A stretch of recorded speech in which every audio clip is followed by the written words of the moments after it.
Assalamualaikum warahmatullahi ta'ala wabarakatuh. Alhamdulillahi rabbil alamin, wassalatu wassalamu ala ashrafil anbiya'i wal mursalin wa ala alihi wa sahbihi ajma'in. Qala rabbi shrah li sadri wa yassir li amri wahlul 'uqdatan min lisani yafqahu qawli. Rabbi zidna 'ilma warzuqna fahma waj'alna minar rasyidin. Allahumma alhimna marashida umurina wa a'idhna min shururi anfusina wa min sayyiati a'malina. Rabbi yassir wa la tu'assir wa tammim bil khair. ولا حول ولا قوة إلا بالله العلي العظيم. ولا حول ولا قوة إلا بالله العلي العظيم. ولا حول ولا قوة إلا بالله العلي العظيم. أما بعد. Alhamdulillah, yang saya muliakan Tuan Pengurusi, para imam, para bilal, para syiah, seluruh jawatan kuasa masjid, para pimpinan taman, ahli jawatan kuasa, para asatizah yang berada pada malam ini, muslimin dan muslimat yang dirahmati dan dikasihi Allah Subhanahu wa taala. Syukur pada Allah Subhanahu wa taala atas pemberian yang Allah Subhanahu wa taala berikan kepada kita untuk kita dapat beribadah kepada Allah Subhanahu wa taala. Perkataan syukur ini dalam bahasa Arab dia ada dua. Syukur ini adalah pujian. Yang pertamanya syukur, yang keduanya hamidallah, itu pujian. Dua-dua sama, segala puji bagi Allah. Yang kita baca alhamdulillahi rabbil alamin dalam surah Fatihah. Bezanya apa dia? Bezanya syukur ini, apabila satu orang itu syukur, maka dia menggunakan nikmat yang Allah Subhanahu wa taala berikan kepada dia dengan tindakan dia gunakan barang tersebut dengan sesempurna mungkin, iaitu dia gunakan nikmat 4 kerat panca indera dia, kaki dia dan sebagainya, bagaimana dia gunakan sebaiknya untuk beribadat pada Allah. Itu syukur. Satu orang bagi barang, motosikal, kita gunakan betul-betul, itu adalah syukur. Sementara syukur dari sudut hamidallah adalah melalui ucapan. Yang kita baca alhamdulillahi rabbil alamin, segala puji bagi Allah, kita syukur tu. Orang bagi kita makanan, alhamdulillah, syukur melalui lisan. Syukur melalui lisan. Jadi dua tindakan tersebut mestilah berada pada diri kita. Yang pertama syukur dengan tindakan, yang kedua syukur dengan lisan. Tuan-tuan, ibu ayah mati Allah Subhanahu wa taala, alhamdulillah kita masih lagi membicarakan pada sebuah kitab yang diberi nama Khulasah Al-Kalam Syarah Nazam Aqidatul Awam, yang mana pengarang adalah Al-Imam Ahmad Al-Marzuki Al-Maliki Al-Makki. Semoga Allah merahmati beliau. Sebelum saya mulakan kuliah kita, marilah kita sama-sama menghadiahkan bacaan Fatihah kepada junjungan besar Nabi sallallahu alaihi wasallam, kepada ahli keluarga beliau, kepada sahabat-sahabat, tabi'in dan tabi'in, seluruh para ulama dan juga seluruh muslimin dan muslimat, termasuklah diri kita. Al-Fatihah.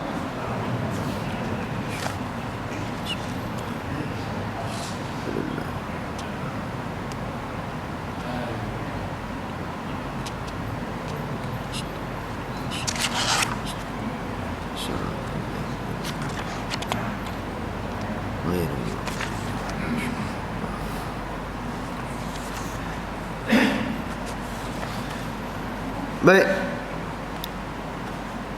Muka surat yang ke-36 paling bawah. Nazam bagi sifat 20.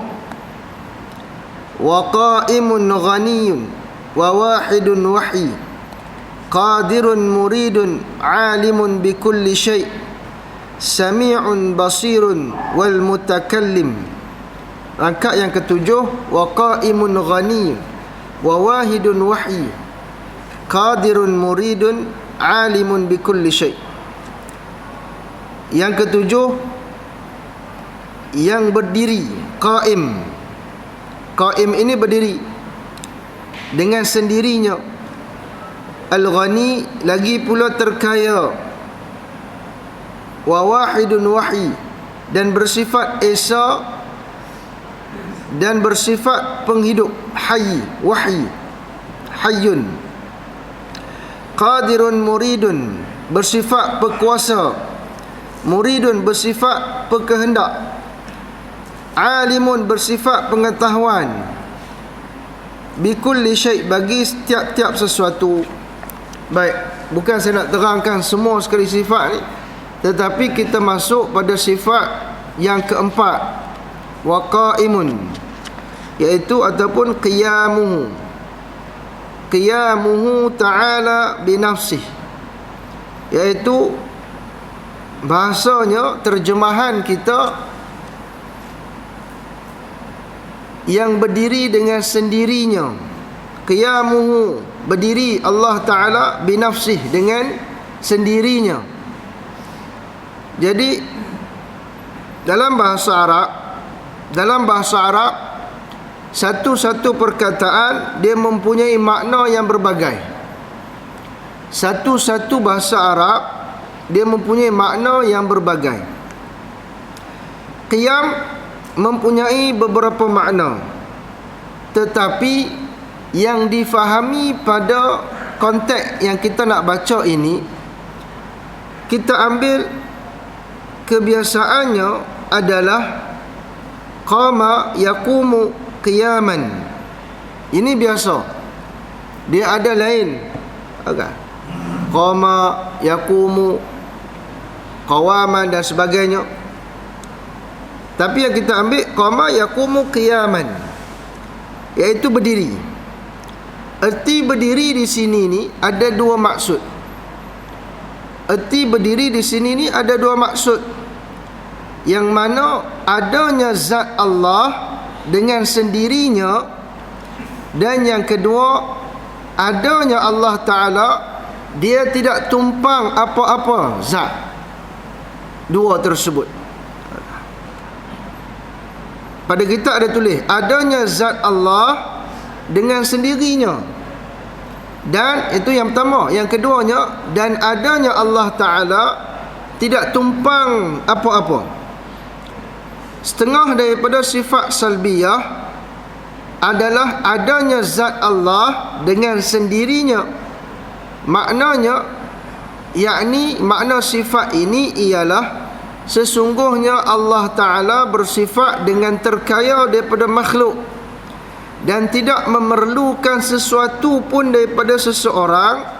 Maka Allah lah yang terkaya dan yang mengkayakan.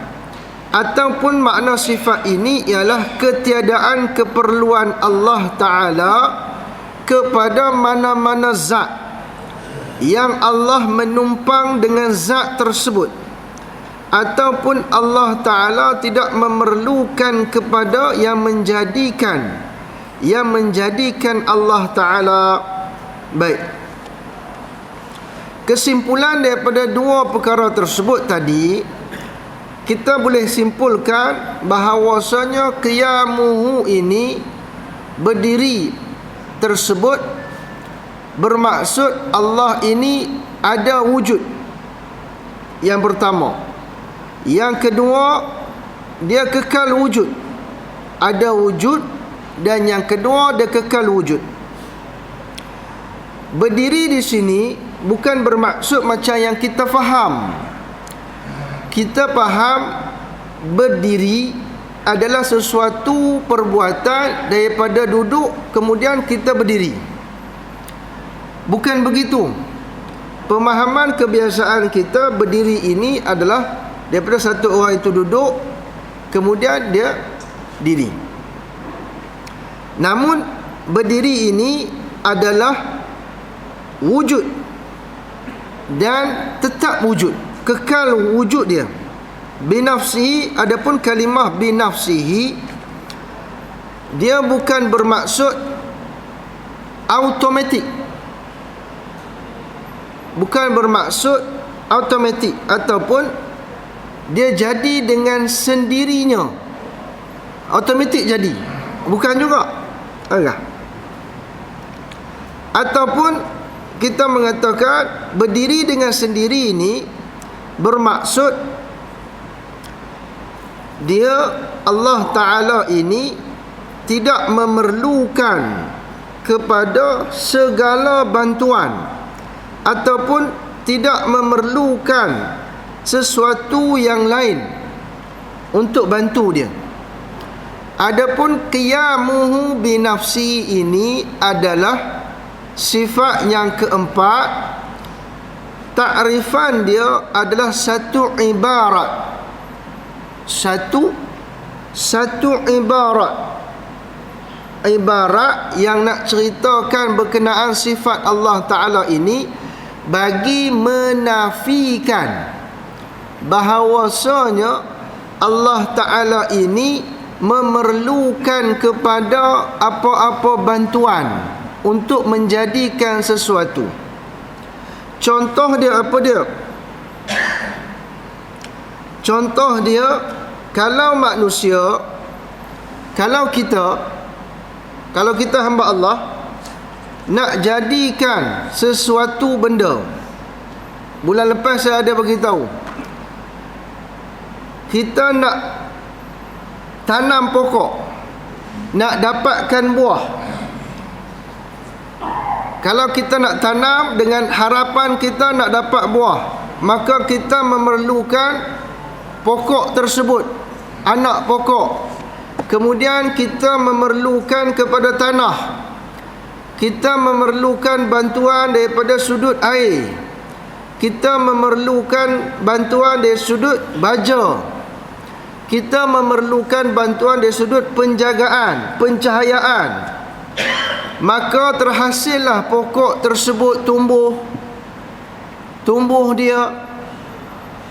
Kemudian barulah tumbuh, barulah ada bunga, kemudian barulah ada buah, barulah kita boleh makan. Dia memerlukan kepada banyak bantuan. Tetapi Allah Subhanahu wa Ta'ala, dia tak perlukan pada mana-mana bantuan. Dia tak perlukan mana-mana bantuan. Sebab tu qiyamuhu binafsi. Sebab apa? Sebab dalam kitab mengatakan bahawasanya sesungguhnya Allah Ta'ala bersifat dengan terkaya. Terkaya ni kita boleh kata dalam ayat Quran, wallahul ghaniyyu wa antumul fuqara. Allah ni maha kaya. Maha kaya di sini ni bukan sebagai kita panggil takrifan kita kaya pada manusia ni, kita kata kaya duit, atau kaya dia sebut kita kata kaya pangkat. Jadi kalau kita kata kaya orang tersebut, dia ada qaid. Qaid ni kaitan. Orang ni kaya dengan sebab dia ada duit. Oh, dia kaya ni, duit dia juta-juta. Kalau dia tak ada duit, dia kaya tak? Tak kaya. Maksudnya dia kaya dengan sebab sesuatu. Dia ni hebat ni, pangkat Tan Sri ni. Maksudnya orang memandang dia tu sebab pangkat Tan Sri dia. Kalau dia tak ada Tan Sri, maksudnya kehebatan dia tu tak ada lah. Tak ada lah. Jadi Allah Ta'ala ni dia tak begitu. Allah Ta'ala dia tak ada kait, tak ada kait yang mengatakan dia kaya ni dengan sebab-sebab sesuatu. Allah ni maha kaya. Maha kaya. Jadi bila dia maha kaya, yang tak ada kaitan, kalau kata sesuatu pada dia, macam saya sebut tadi, orang ni kaya dengan sebab ada kaitan dengan duit. Kalau tak ada duit pada dia, tak ada lah kekayaan dia.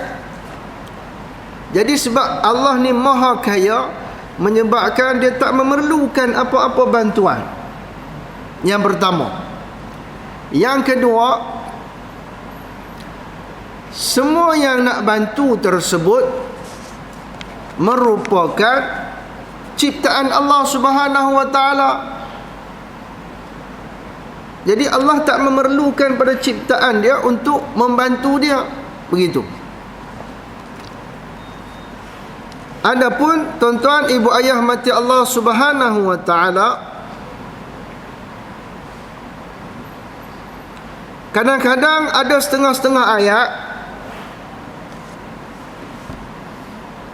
digunakan bahawasanya Allah ada dengan sendirinya.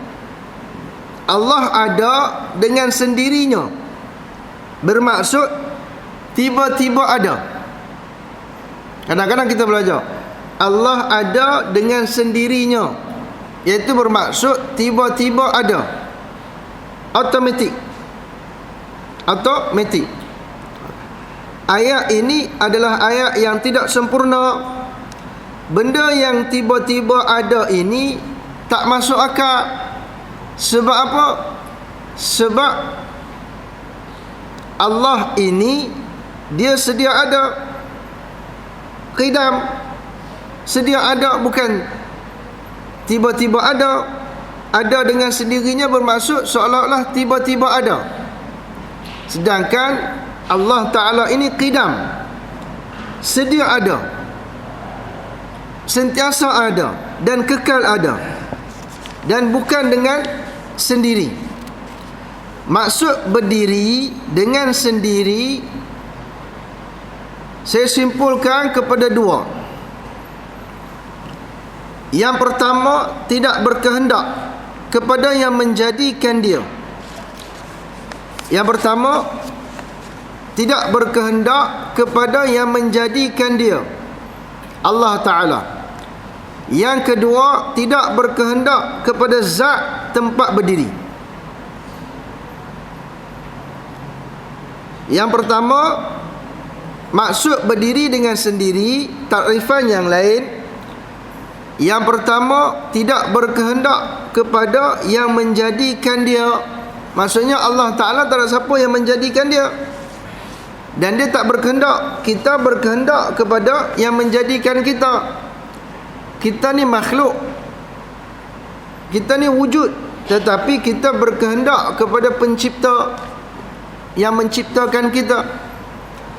Yang kedua, Allah tidak berkehendak kepada zat dan tempat berdiri. Baik. Perkataan Allah tidak berkehendak kepada zat tempat berdiri ini, dia ada dua.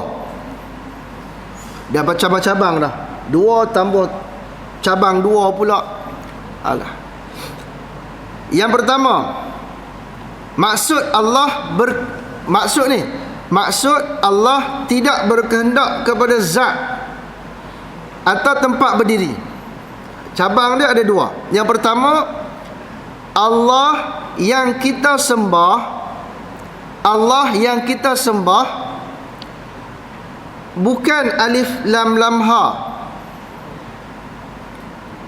Bukan alif lam lam ha. Allah yang kita sembah tu dia bukan alif lam lam ha. Alif lam lam ha itu huruf. Alif lam lam ha itu huruf. Tapi ni Allah yang kita sembah tu. Allah. Itu merupakan zat. Itu merupakan zat. Baik. Saya ulang sekali lagi. Allah yang kita sembah, kan kita terjemahkan Allah, kita tuliskan alif lam ha. Allah. Allah. Maksud senang macam ni lah. Kita sembah Allah. Kita sembah Allah. Kita sembahyang, kita menghadap mana? Kita menghadap kiblat. Kiblat tu terus ke Mekah. Mekah tu ada terpanggil Kaabah kan? Kaabah. Saya tanya tuan-tuan, tuan-tuan sembah Kaabah ke tuan-tuan sembah Allah? Allah. Boleh nampak? Jadi kita sembah Allah. Jadi alif lam lam ha itu huruf. Yang kita sembah tu adalah zat. Adalah zat. Contoh dia, kalau mencontoh pen atau warna. Agak. Ini warna hitam. Beg ni dia warna hitam. Beg ni adalah sifat. Agak. Beg ni kita kata adalah sifat. Material beg ni apa dia? Kulit ke? Kulit. Agak. Material dia. Atau kita panggil zat dia. Warna ni, warna hitam, warna putih, dia tak boleh berdiri dengan sendiri. Dia mesti melekat pada zat.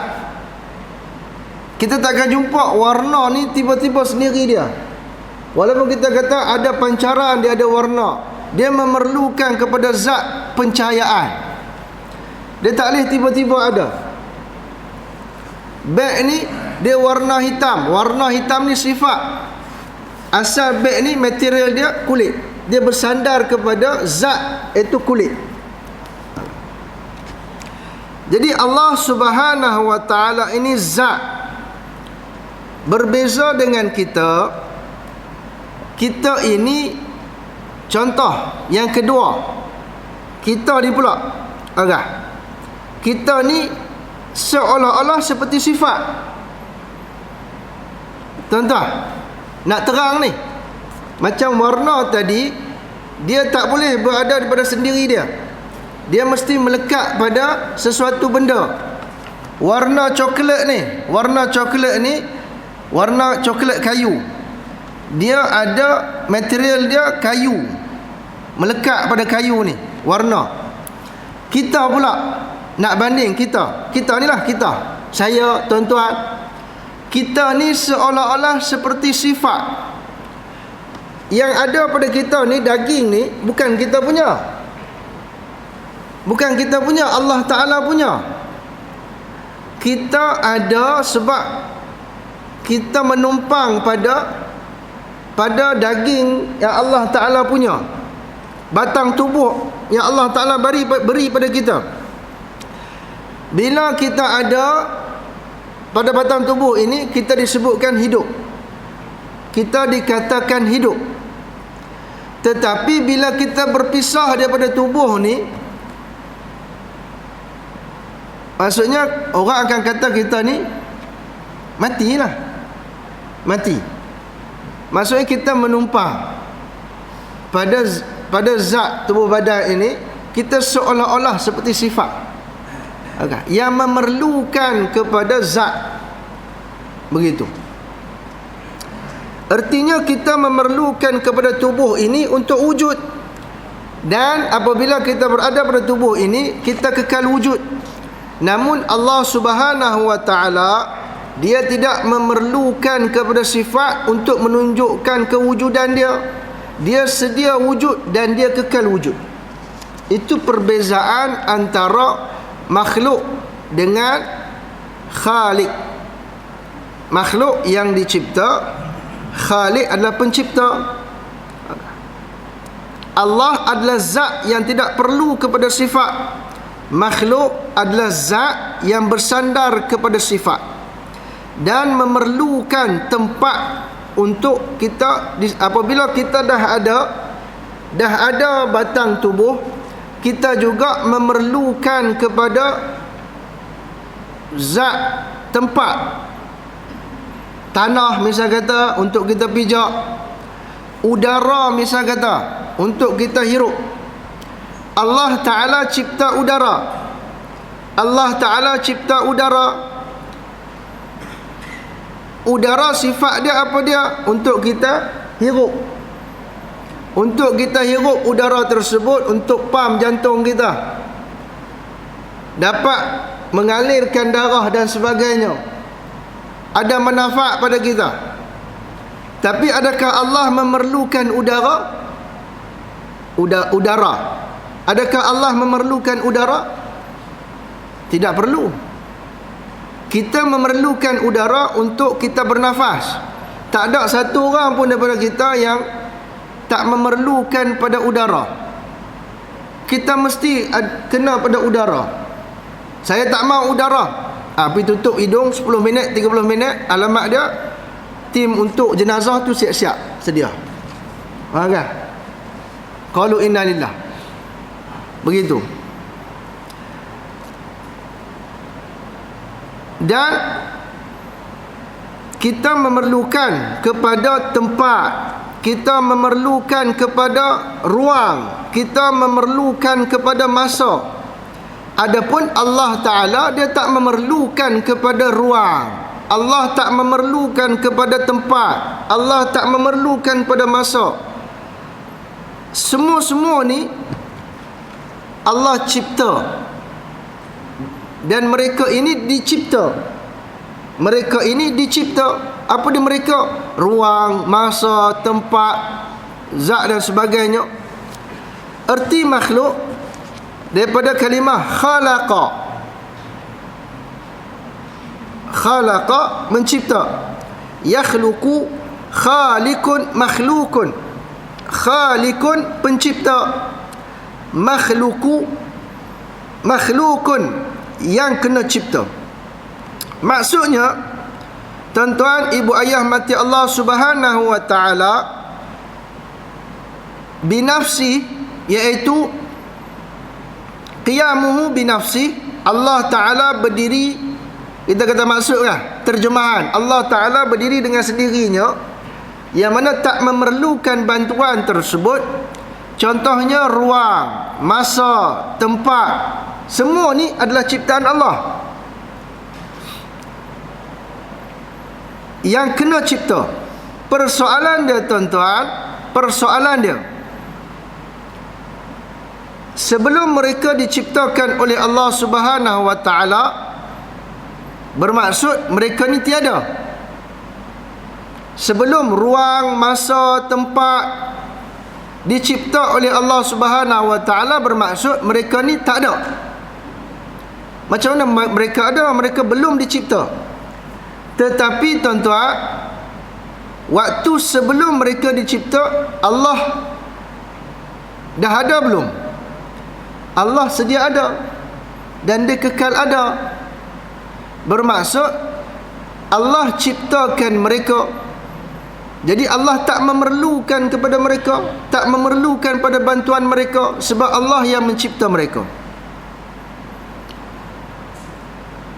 Baik, itu maksud dia. Itu baru maksud dia.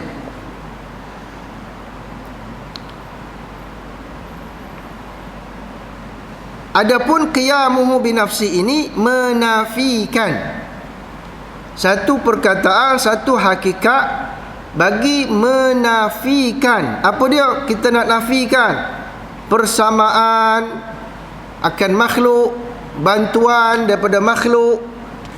Bermaksud Allah Ta'ala ini tak memerlukan langsung. Allah Ta'ala berkehendak, menafikan bahawa Allah berkehendak kepada zat. Tidak. kita menafikan juga Allah berkehendak kepada yang menjadikan dia, juga kita menafikan. Yang ketiga, kita menafikan Allah Ta'ala mengambil faedah dari segala perbuatannya. Yang keempat, kita menafikan Allah Ta'ala mengambil faedah dari segala hukum yang dia buat. Tuan-tuan, ini nak terang, bagi nak terang berkenaan qiyamuhu binafsi. Menafikan Allah Ta'ala mengambil faedah daripada perbuatan. Contoh, contoh dia apa dia?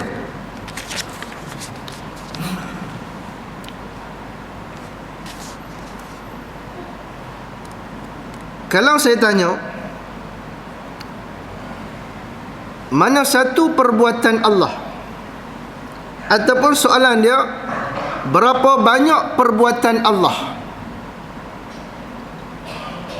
Mana satu perbuatan Allah, atau ke persoalan dia, berapa banyak perbuatan Allah? Nescaya mungkin antara kita akan fikir terlalu banyak, terlalu banyak, ataupun kita kata infinity.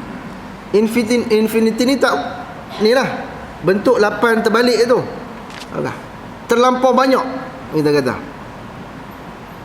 Tak terkira. Perbuatan Allah tidak terkira. Dan semua yang ada dekat alam ini, alam jagat ni, termasuk binatang, termasuk hama, termasuk yang berterbangan dalam laut, mendatar di atas daratan dan sebagainya, semua ini adalah perbuatan Allah. Dan tak ada satu pun bukan daripada perbuatan Allah yang ada atas alam ni. Namun perbuatan-perbuatan tersebut bermula daripada dia menjadikan, kemudian dia mentakbir, kemudian dia menguruskan, kemudian sehinggalah dia memusnahkan, kemudian dia menjadikan balik. Apa yang dimusnahkan dijadikan balik. Itu semua adalah perbuatan Allah Subhanahu wa ta'ala.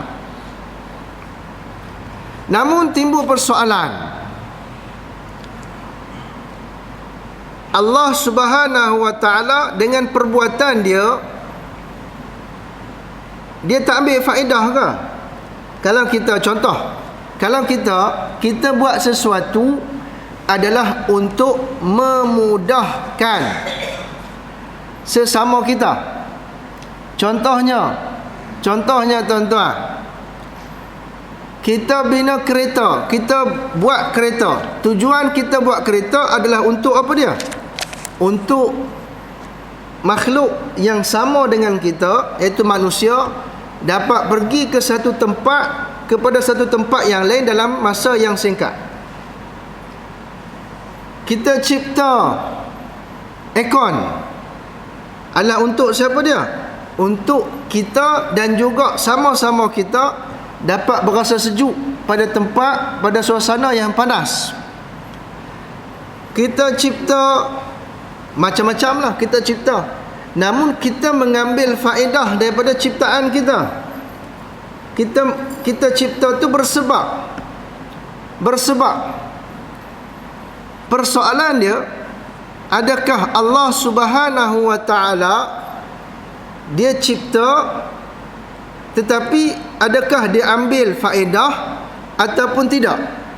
Macam kita cipta aircon untuk kita berasa sejuk, adakah Allah Ta'ala ciptakan ruang untuk dia, ataupun Allah Ta'ala ciptakan tempat untuk dia berjalan, ciptakan tempat untuk tempat dia duduk? Adakah begitu? Tidak. Allah Subhanahu wa ta'ala cipta sesuatu benda dan Allah Ta'ala tak ambil pun faedah daripada benda yang dia cipta tersebut. Tuan-tuan, Allah cipta sesuatu benda. Allah cipta ni banyak benda. infinity. Dan semua yang pada alam ni Allah Ta'ala cipta. Dan satu pun ciptaan dia Allah tak ambil faedah. Bukan untuk diri dia. Bukan untuk diri dia.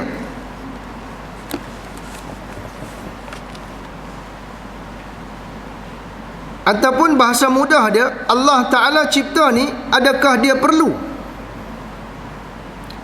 Allah cipta ni sesuatu alat, sesuatu benda, sesuatu kejadian dicipta, adakah dia perlu? Tuan-tuan, persoalan inilah yang tak dapat dijawab ataupun gagal difahami oleh semua agama kecuali Islam. Dalam Al-Quran ada disebut, wala in sa'altahum man khalaqas samawati wal ard, maka mereka akan jawab apabila ditanyakan kepada siapa yang jadikan langit dan bumi, semua akan jawab la yaqulunna Allah. Tanya orang kafir, tanya orang Islam, semua akan cakap Allah yang jadikan, Tuhan atas tu jadikan. Contoh dia kata, okay, semua mengakui bahawa ada Tuhan yang menjadikan, tetapi dia gagal memahami. Bahasa mudah dia, bahasa mudah nak faham. Saya nak bagi, saya faham yang maksud Allah Ta'ala jadikan sesuatu, adakah Allah nak faedah daripada perbuatan dia? Nak bagi faham tuan-tuan, kalau tuan-tuan contohlah, adakah kalau Allah Ta'ala ciptakan saya lah senang, Allah ciptakan saya, tujuan kita kata Allah perintahkan untuk beribadat. Jadi kalau saya beribadat, bermaksud ketinggian Allah akan naik.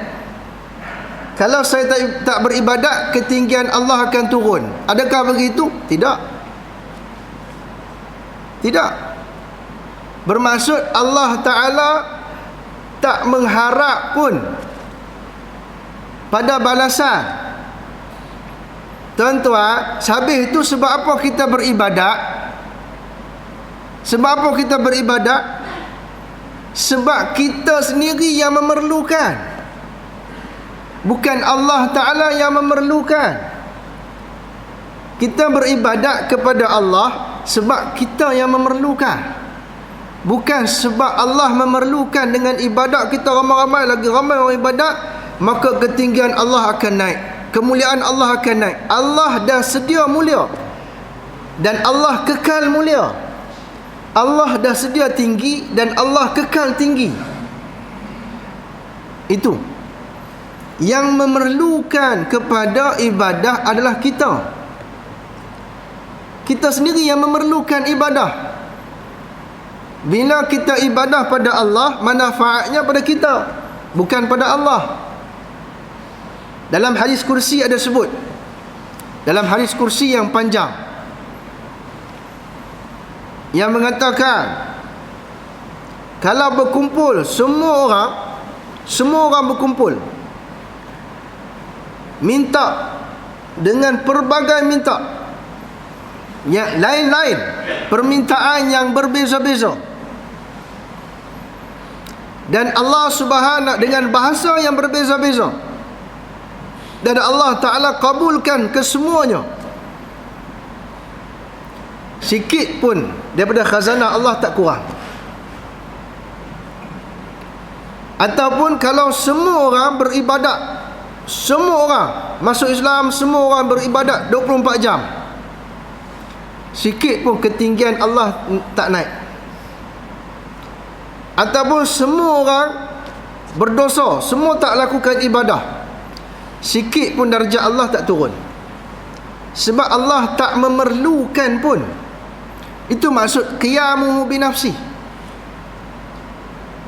Qiyamuhu binafsi, maksud dia, maksud Allah Ta'ala tak mengharap pun kepada bantuan kita untuk naikkan dia atau memuliakan dia, sebab dia memang dah sedia sempurna dan kekal sempurna. Itu. Kemudian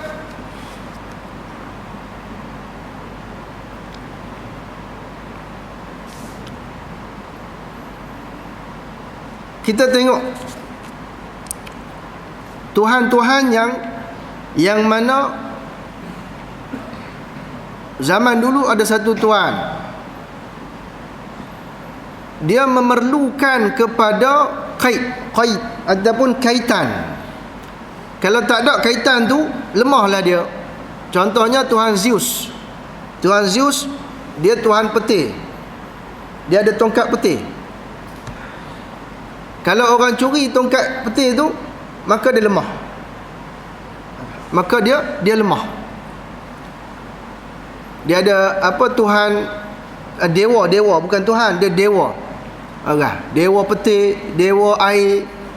Maksud kalau ambil dia, tangkap dia, letak atas darat, lemahlah dia. Jadi Allah Ta'ala, dia memang sempurna dah. Dia memang terkaya dah. Dia tak memerlukan kepada mana-mana bantuan daripada makhluk dia untuk mengkayakan dan sebagainya. Saya rasa satu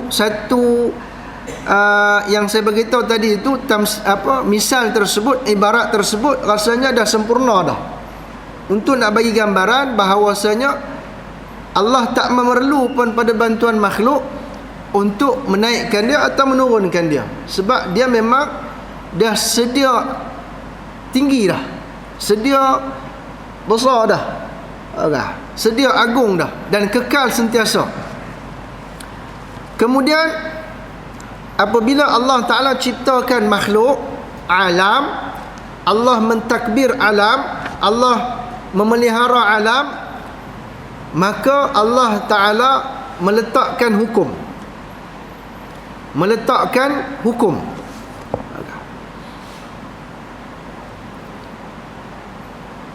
Ada hukum-hukum dia. Ada 3 hukum. Hukum adat, hukum syarak, dan hukum akal. Hukum adat, hukum syarak, dan hukum akal. Tanda.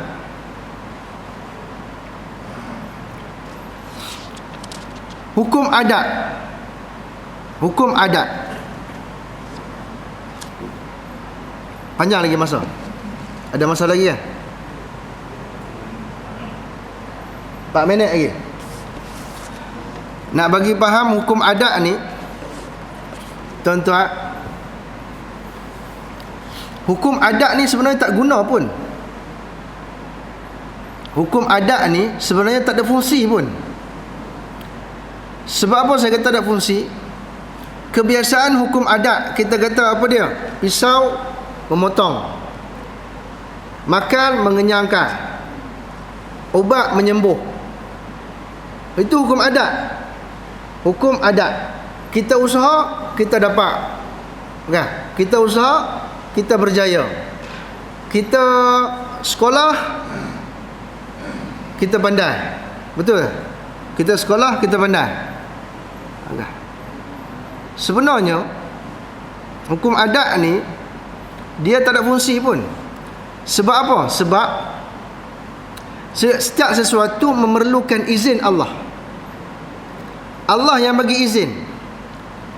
Contohnya, Allah bagi izin kepada makan kenyang. Allah bagi izin pada hukum adat apabila makan kenyang.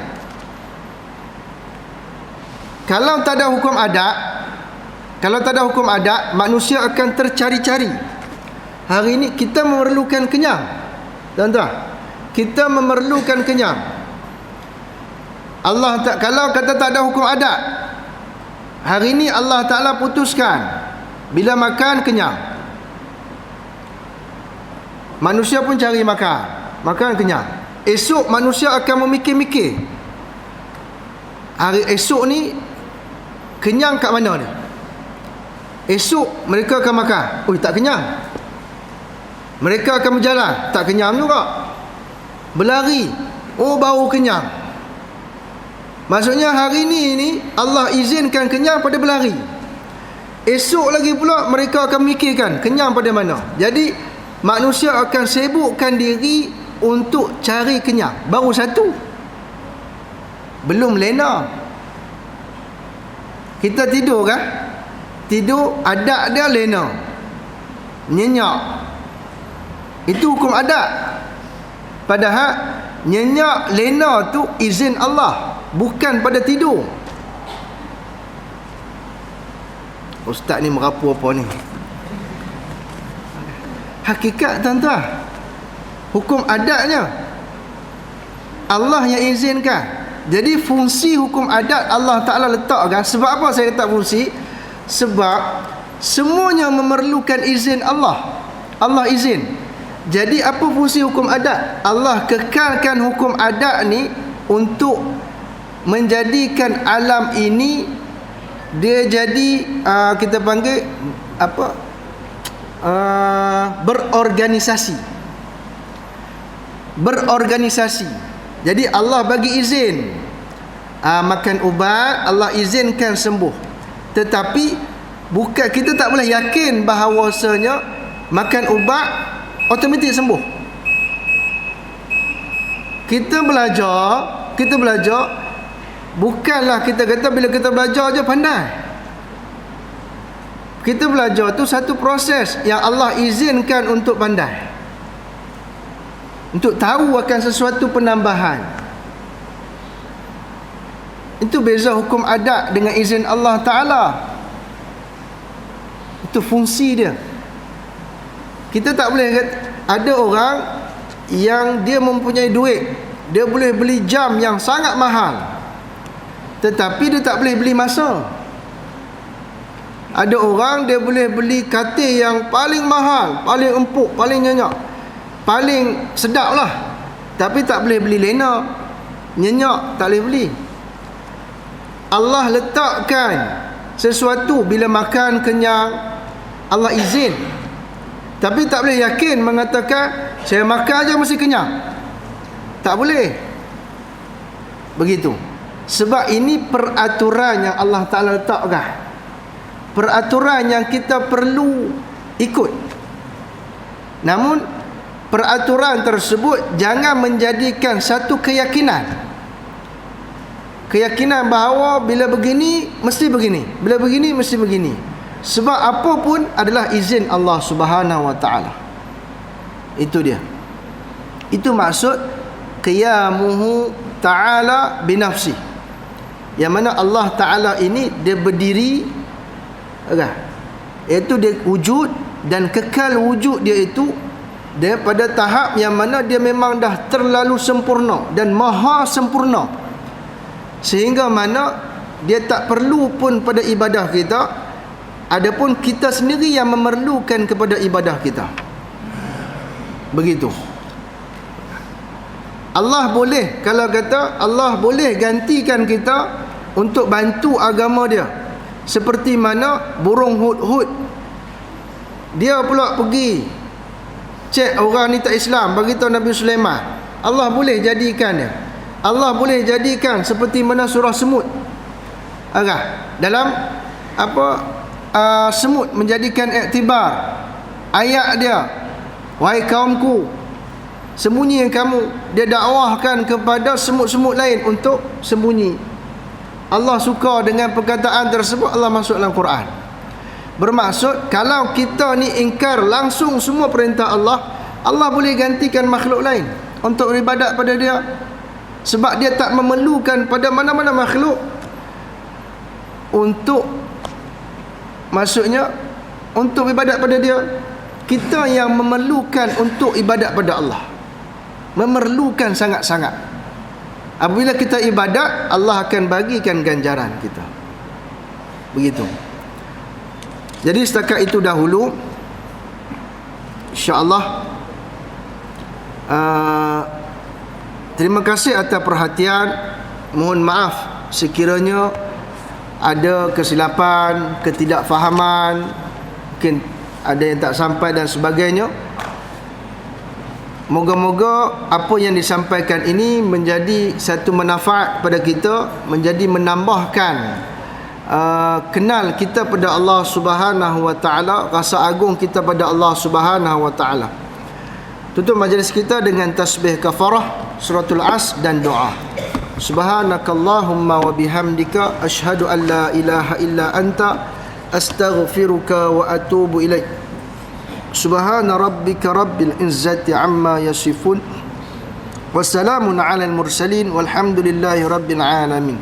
Bismillahirrahmanirrahim. Wal 'asr innal insana lafi khusr illa alladhina amanu wa 'amilus salihat wa tawassaw bil haqq wa tawassaw bis sabr.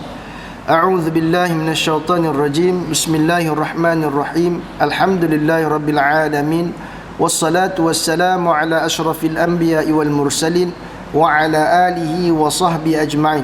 Allahumma ja'al jam'ana jam'an marhuma wa tafarruqana min ba'dihi tafarruqan ma'suma. Wa sallallahu ala sayyidina Muhammadin wa ala alihi wa sahbihi wa baraka wa sallam. Walhamdulillahi rabbil alamin. Assalamualaikum warahmatullahi ta'ala wabarakatuh.